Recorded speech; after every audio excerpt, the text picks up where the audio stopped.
E se eu te dissesse que neste exato momento, enquanto você respira, enquanto seus olhos percorrem essas palavras, uma guerra está sendo travada ao seu redor, uma guerra que você não consegue ver com os olhos do corpo, mas que determina cada detalhe da sua vida, cada batalha espiritual, cada momento de angústia, cada vitória inesperada, cada vez que você sentiu que algo invisível estava agindo a seu favor ou contra você? E se eu te dissesse que a Bíblia inteira está repleta de uma estrutura hierárquica do mundo espiritual tão complexa, tão organizada, tão poderosa, que a maioria dos cristãos passa a vida inteira dentro de uma igreja sem jamais ter ouvido falar dela de verdade? Você já acordou de madrugada com aquela sensação estranha de que algo não estava certo? Já sentiu aquele peso inexplicável sobre o peito numa noite de domingo, com a Bíblia aberta na sua mesa e a certeza de que deveria estar em paz? Mas em vez disso, havia uma escuridão pesada que você não conseguia nomear? Pense num momento assim.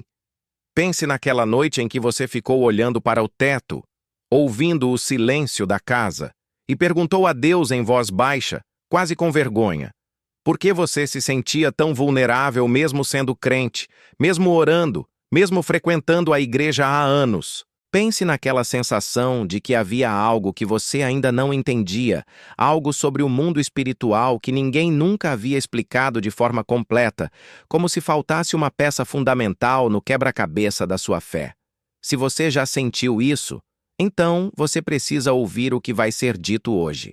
Porque o que está prestes a ser revelado não é opinião de teólogo, não é especulação de pastor, é o que a própria palavra de Deus declara sobre a estrutura invisível que governa os céus, a terra e os lugares celestiais.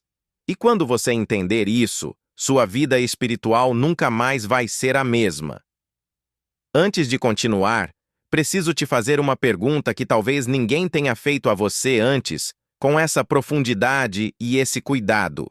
Quando você pensa no mundo espiritual, no que você acredita, mas não pode ver, o que você sente? É curiosidade? É medo? É aquela mistura estranha dos dois, aquela sensação de querer entender, mas ao mesmo tempo temer o que pode encontrar? Deixa eu te dizer uma coisa, você não está sozinho. Tanta gente que acompanha esse canal carrega exatamente esse peso em silêncio. Pessoas cheias de fé, que amam a Deus de verdade, mas que cresceram sem receber respostas claras sobre o que está acontecendo no mundo invisível.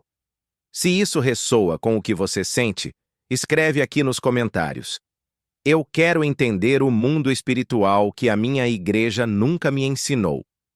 Escreva isso.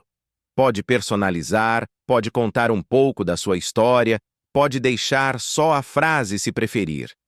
Cada comentário aqui embaixo é uma declaração de que existe alguém nessa jornada junto com você. E quando outra pessoa que está passando pela mesma coisa lê o seu comentário, ela percebe que não está sozinha. Isso é comunidade.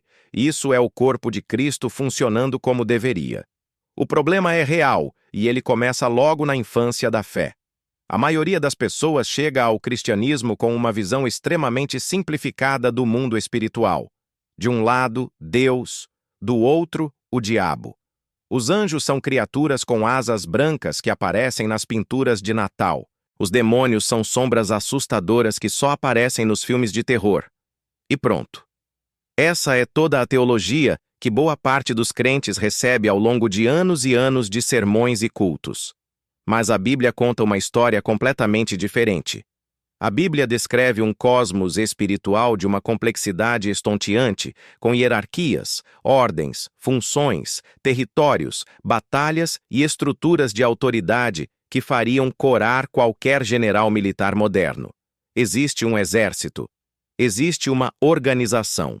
Existe uma contra-organização das trevas que é o espelho distorcido da ordem celestial. E tudo isso está descrito na palavra de Deus para qualquer pessoa que tenha olhos para ver. Se você está aqui hoje e ainda não se inscreveu nesse canal, eu preciso te convidar com toda a sinceridade que tenho. Não estou pedindo que você aperte um botão por obrigação. Estou te convidando porque sei que você chegou até aqui por uma razão. Existe dentro de você uma sede de entender o que está acontecendo nas dimensões que os seus olhos não alcançam. Existe uma pergunta que ficou sem resposta por muito tempo. Existe uma angústia espiritual que merece ser tratada com a seriedade que a palavra de Deus oferece. Esse canal existe exatamente para essas pessoas, para os que não se contentam com respostas rasas, para os que querem saber o que a Bíblia realmente diz sobre o mundo invisível, sobre os seres que habitam os céus e os lugares tenebrosos, sobre como isso afeta a sua vida hoje, agora, neste momento.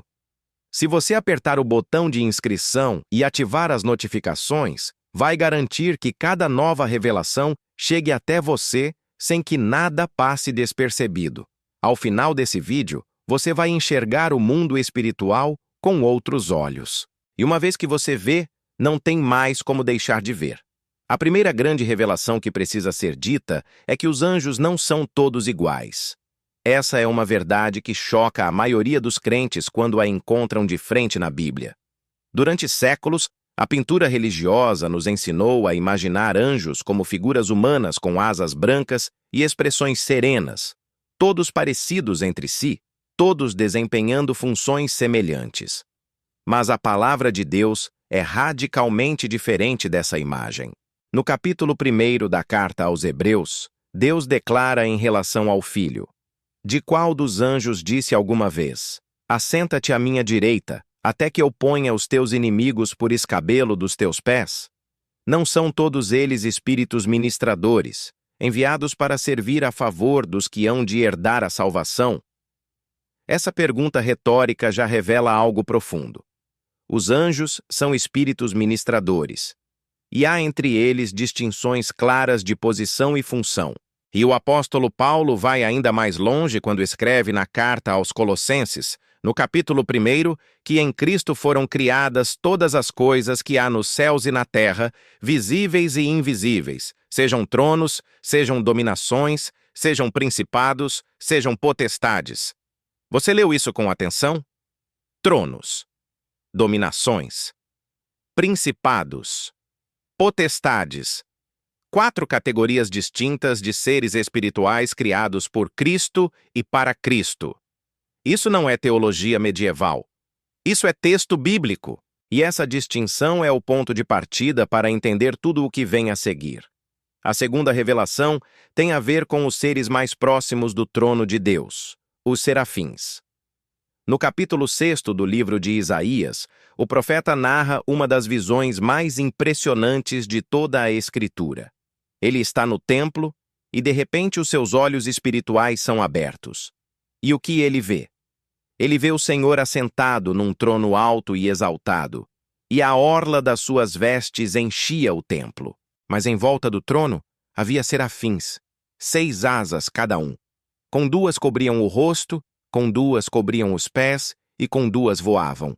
E eles clamavam um ao outro: Santo, Santo, Santo é o Senhor dos exércitos, toda a terra está cheia da sua glória. E os umbrais das portas foram sacudidos pela voz do que clamava, e a casa se encheu de fumaça. Isaías, capítulo 6, versículos 1 ao 4. Pense na enormidade do que está sendo descrito aqui. Esses seres, os serafins, cujo próprio nome vem de uma raiz hebraica que significa os que queimam, existem num estado de adoração contínua diante da presença de Deus, um estado tão intenso que mesmo eles, com toda a sua glória, cobrem o rosto para não contemplar a face de Deus diretamente. Eles estão imediatamente na presença do Eterno. Eles compõem a ordem mais próxima do trono, e a sua função primordial é declarar a santidade absoluta de Deus em proclamação constante e ininterrupta. A terceira revelação diz respeito aos querubins, que muita gente confunde com os serafins, mas que são uma ordem completamente distinta e igualmente majestosa. Se os serafins aparecem ao redor do trono em adoração, os querubins aparecem como guardiões, como portadores do trono, como criaturas que carregam a presença manifesta de Deus. A visão de Ezequiel no capítulo 1 do seu livro é de uma complexidade que beira o incompreensível. 4 seres viventes, cada um com 4 rostos distintos, o de homem, o de leão, o de boi e o de águia, 4 asas cada um, mãos humanas sob as asas, rodas dentro de rodas cobertas de olhos por toda a parte, e sobre eles a extensão de um firmamento terrível como cristal. E no capítulo 10º do mesmo livro, Ezequiel identifica esses seres de forma direta. E eu soube que eles eram querubins. O mesmo ser que guardava a entrada do jardim do Éden depois da queda, segundo Gênesis capítulo 3, versículo 24, com uma espada flamejante que se voltava para todos os lados. O mesmo ser cujas formas douradas estavam esculpidas sobre a Arca da Aliança, com as asas estendidas sobre o propiciatório, marcando aquele lugar como o lugar onde a presença de Deus se manifestava sobre a terra. Os querubins não são decorações. São guardiões do sagrado, portadores do trono, vinculados à santidade e à presença manifesta do Criador de uma forma que nenhuma outra criatura criada se compara. A 4ª revelação é a que mais choca, porque diz respeito a um ser que era querubim. Porque a queda de Satanás é a maior tragédia da história espiritual do universo. O profeta Ezequiel, no capítulo 28º, dirige uma lamentação ao rei de Tiro que contém, por debaixo do contexto histórico, uma descrição que transborda para além de qualquer rei humano. Assim diz o Senhor Deus: Tu eras o modelo da perfeição, cheio de sabedoria e perfeito em beleza. Estavas no Éden, jardim de Deus, e de toda pedra preciosa era o teu revestimento. Tu eras o querubim da unção que cobre, e te pus no santo monte de Deus. Andavas no meio das pedras de fogo. Eras perfeito nos teus caminhos, desde o dia em que foste criado, até que se achou em ti a iniquidade. Ezequiel, capítulo 28, versículos 12 ao 15. Ele não era um anjo comum, era o querubim da unção. Era o ser encarregado de cobrir, de proteger, de guardar o trono. E Isaías complementa no capítulo 14, descrevendo a arrogância que destruiu essa criatura. Como caíste do céu, ó Lúcifer, filho da manhã, como foste abatido por terra, tu que debilitavas as nações, pois dizias no teu coração: subirei ao céu, acima das estrelas de Deus, exaltarei o meu trono. Isaías, capítulo 14, versículos 12 ao 13.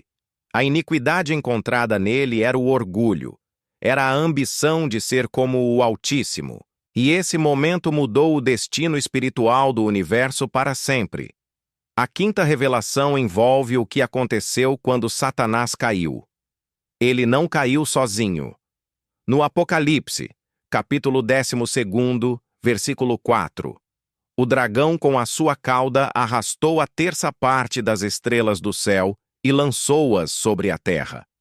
As estrelas, na linguagem apocalíptica e no contexto espiritual judaico-cristão, são frequentemente utilizadas como imagem de seres angélicos. E essa 1/3 parte que caiu com Satanás formou o que hoje conhecemos como o exército das trevas, os anjos caídos, os demônios que habitam os lugares sombrios e operam contra os propósitos de Deus.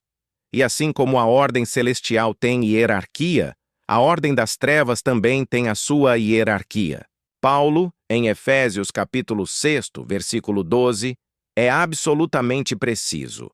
Porque não temos que lutar contra a carne e o sangue, mas contra os principados, contra as potestades, contra os príncipes das trevas desta era, contra as hostes espirituais da maldade nos lugares celestiais. 4 categorias novamente: principados, potestades, príncipes das trevas, hostes espirituais da maldade. Isso não é poesia. É a descrição de uma estrutura militar organizada das trevas, com níveis de autoridade, territórios de influência e objetivos estratégicos que vão muito além do que o crente médio imagina quando pensa em forças do mal. A 6ª revelação tem a ver com os príncipes espirituais das nações, uma doutrina bíblica que raramente é ensinada nas igrejas, mas que explica boa parte do que acontece na história humana. No livro de Daniel, capítulo 10, o profeta está em oração e jejum por 21 dias. No 21º dia, um mensageiro celestial aparece a ele e diz palavras que deveriam fazer a cada crente parar e respirar fundo. Daniel, não temas, porque desde o primeiro dia em que dispuseste o teu coração para entender e para te humilhares diante do teu Deus, as tuas palavras foram ouvidas, e eu vim por causa das tuas palavras. Mas o príncipe do reino da Pérsia opôs-se a mim durante 21 dias, e eis que Miguel, um dos principais príncipes, veio em meu socorro. Daniel, capítulo 10, versículos 12 ao 13. Um príncipe espiritual opôs-se ao mensageiro divino por 3 semanas. Havia uma batalha no mundo invisível, enquanto Daniel orava no mundo visível. E o mensageiro vai além quando diz que, ao retornar, enfrentará novamente o príncipe da Pérsia e depois virá o príncipe da Grécia. Existem seres espirituais malignos designados sobre nações, sobre territórios, sobre sistemas de poder, que trabalham para manter os povos longe de Deus e para influenciar as estruturas humanas segundo os propósitos das trevas. E a oração de um ser humano, um servo de Deus joelhado em jejum, foi o que moveu os exércitos celestiais para aquela batalha. A 7ª revelação é sobre os arcanjos, os príncipes que estão diante do trono. E a Bíblia nomeia explicitamente apenas 2 deles. O primeiro é Miguel. Em Daniel, capítulo 12, versículo 1, ele é descrito como o grande príncipe que está em pé pelo povo de Israel. No livro de Judas, versículo 9, ele é chamado de arcanjo, e quando disputa com o diabo sobre o corpo de Moisés, não se atreve a pronunciar juízo blasfemo contra ele, mas diz apenas: "O Senhor te repreenda." Mesmo Miguel, com toda a sua autoridade e posição, age com reverência e submissão à autoridade de Deus. E no Apocalipse capítulo 12, versículos 7 ao 9, é Miguel e os seus anjos que guerreiam contra o dragão e lançam Satanás e os seus anjos para fora do céu. O segundo é Gabriel. Em Daniel capítulo 8, versículo 16, uma voz ordena: "Gabriel, ensina a este a visão." Em Daniel capítulo 9, versículo 21, Gabriel vem em voo veloz enquanto Daniel ainda estava orando. Em Lucas capítulo 1, versículo 19, Gabriel se apresenta a Zacarias dizendo: "Eu sou Gabriel, que assisto perante Deus, e fui enviado a falar-te." E é Gabriel que anuncia a Maria que ela gerará o Filho do Altíssimo. Os arcanjos são príncipes, são mensageiros de missões especiais. São guerreiros e anunciadores das grandes revelações de Deus na história humana. A 8ª revelação diz respeito aos anjos guardiões e a uma verdade que Jesus declara de forma clara e que poucos exploram com a devida atenção. Em Mateus capítulo 18, versículo 10, Jesus está falando sobre a importância das crianças e diz: "Vede que não desprezeis nenhum destes pequeninos, pois eu vos digo que os seus anjos nos céus estão sempre diante da face de meu Pai, que está nos céus." Os seus anjos, não um anjo genérico. Os anjos particulares designados especificamente para esses pequeninos, que têm acesso constante à presença do Pai Celestial. Em Atos capítulo 12, quando Pedro é milagrosamente libertado da prisão e bate à porta da casa de Maria. Os discípulos que estavam orando por ele não acreditam que é ele. Uma das criadas, Rode, reconhece a voz e fica tão atônita que corre anunciar sem abrir a porta. E quando os outros descreram, ela insistia que era Pedro, e eles disseram: "É o seu anjo." Essa foi a resposta imediata, reflexiva, natural de crentes do primeiro século ao ouvirem uma presença vir à porta. Pode ser o anjo dele, como se fosse óbvio, como se fosse algo tão integrado à cosmovisão deles, que a primeira explicação para uma presença espiritual associada a uma pessoa seria o seu anjo guardião. A 9ª revelação tem a ver com os anjos do Apocalipse, e a estrutura que o último livro da Bíblia revela sobre a hierarquia espiritual no contexto do fim dos tempos. No Apocalipse capítulo 5, versículos 11 e 12, João vê e ouve a voz de muitos anjos ao redor do trono, dos seres viventes e dos anciãos, e o número deles era de 10.000 vezes 10.000 e de milhares. Um número que escapa à compreensão humana. No capítulo 8º, aparecem os 7 anjos que estão diante de Deus e recebem 7 trombetas. Cada trombeta que tocam desencadeia eventos cósmicos de proporções apocalípticas. Granizo e fogo misturados com sangue. Um grande monte ardendo em fogo lançado ao mar. Uma grande estrela ardendo como tocha, chamada absinto, e assim por diante. No capítulo 12º, o arcanjo Miguel e os seus anjos guerreiam contra o dragão. No capítulo 17º, os 7 anjos com as 7 últimas pragas. O Apocalipse não é apenas uma profecia sobre o futuro da humanidade. É a revelação mais completa que a Bíblia oferece sobre como os seres espirituais operam nos eventos finais da história, como cada ação no mundo celestial tem consequência direta no mundo material. A 10ª revelação toca em algo que perturba muita gente: a interação entre anjos caídos e a humanidade no período anterior ao dilúvio. Em Gênesis capítulo 6, versículos 1 ao 4, lemos que os filhos de Deus viram que as filhas dos homens eram formosas e tomaram para si mulheres de todas as que escolheram. Dessa união nasceram os Nefilins, homens de renome, gigantes na terra.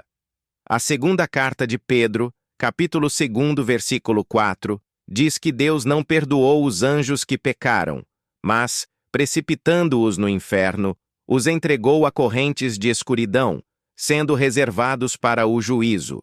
E a carta de Judas, versículo 6, confirma: os anjos que não guardaram o seu principado, mas abandonaram a sua própria habitação, os reservou debaixo de trevas, em cadeias eternas, para o juízo do grande dia. Esses são os filhos de Deus de Gênesis 6, anjos que ultrapassaram os limites estabelecidos por Deus, que abandonaram a sua própria natureza e habitação, e produziram uma contaminação tão grave no mundo antigo, que Deus enviou o dilúvio como resposta. Eles não estão mais soltos no mundo. Estão presos, reservados para o juízo. Mas essa perversão que eles introduziram na história humana ecoou séculos e séculos à frente, e os seus descendentes e a sua influência continuaram operando muito depois do dilúvio. A 11ª revelação é sobre como essa guerra espiritual atinge você diretamente e o que a Bíblia manda que você faça. Paulo, em Efésios capítulo 6, versículos 13 ao 18, não deixa margem para a passividade. Portanto, tomai toda a armadura de Deus, para que possais resistir no dia mau, e, havendo feito tudo, ficar firmes. Cingi-vos com a verdade.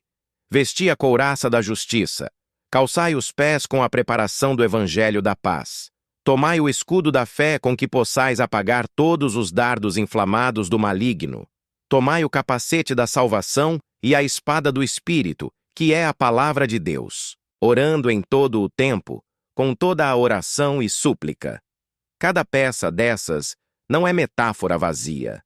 É um posicionamento espiritual concreto, uma forma de habitar o mundo espiritual com autoridade. A verdade te protege porque o diabo opera pela mentira. A justiça te protege porque o acusador dos irmãos opera pela condenação. A fé apaga os dardos inflamados porque as tentações e os ataques espirituais perdem o poder quando encontram uma fé inabalável. E a palavra de Deus é a única arma ofensiva da lista, a única coisa que o crente usa para atacar, para avançar, para reclamar território. Jesus usou exatamente isso no deserto quando Satanás o tentou. 3 vezes o tentador veio. 3 vezes Jesus respondeu com: está escrito. A 12ª revelação é a que tudo sintetiza.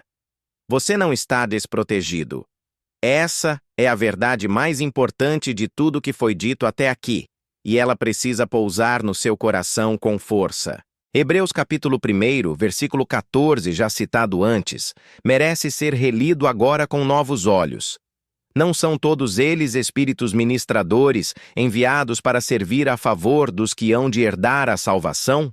Os anjos são enviados para servir a favor de você.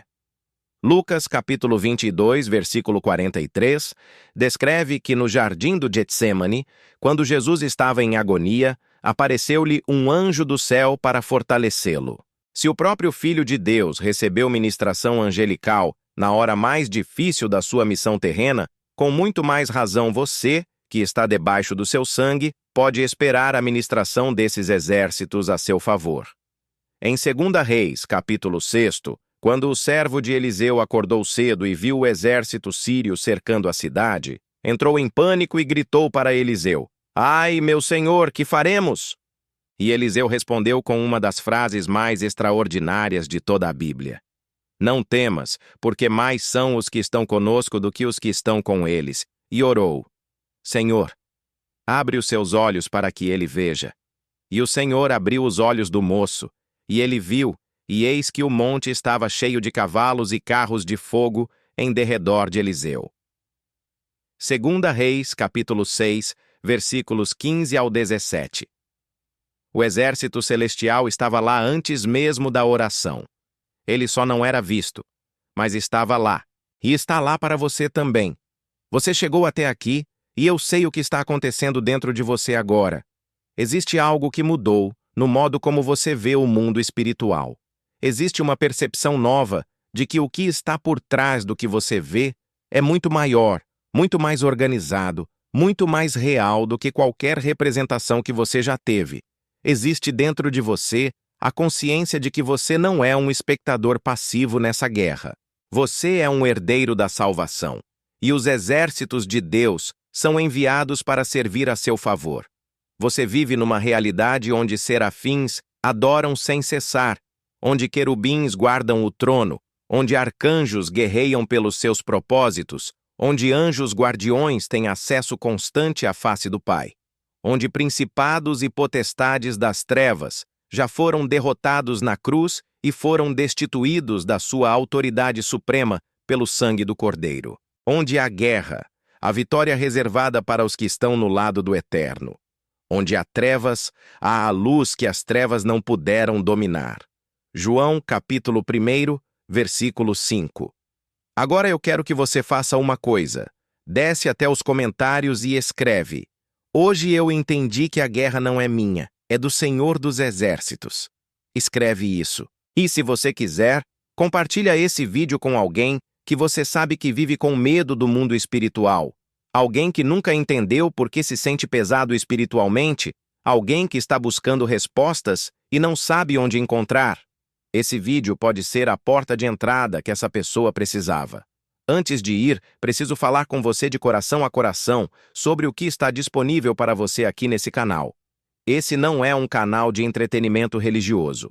Esse é um espaço criado para pessoas como você.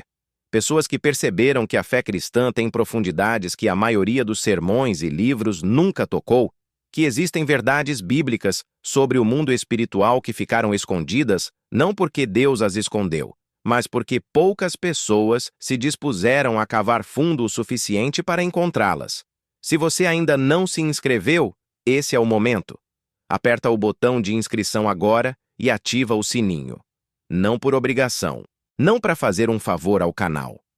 Mas por que você vai sentir falta de não ter feito isso quando o próximo vídeo sair e você não tiver sido notificado? Cada novo conteúdo é uma oportunidade de sair do lugar de confusão para o lugar de clareza espiritual. De sair de um posicionamento de vítima para um posicionamento de autoridade bíblica. De sair da escuridão da ignorância espiritual para a luz da revelação que a palavra de Deus oferece. Você merece isso. A sua fé merece isso. E esse canal foi construído exatamente para te levar até lá. Que o Senhor dos Exércitos abra os seus olhos, assim como abriu os olhos do servo de Eliseu, para que você veja o monte cheio de cavalos e carros de fogo a seu favor. Que você nunca mais se sinta sozinho na batalha. Que você nunca mais se sinta despreparado diante do invisível. e que a palavra que foi plantada hoje produza fruto que permaneça na sua vida espiritual por muitos anos. Até a próxima revelação.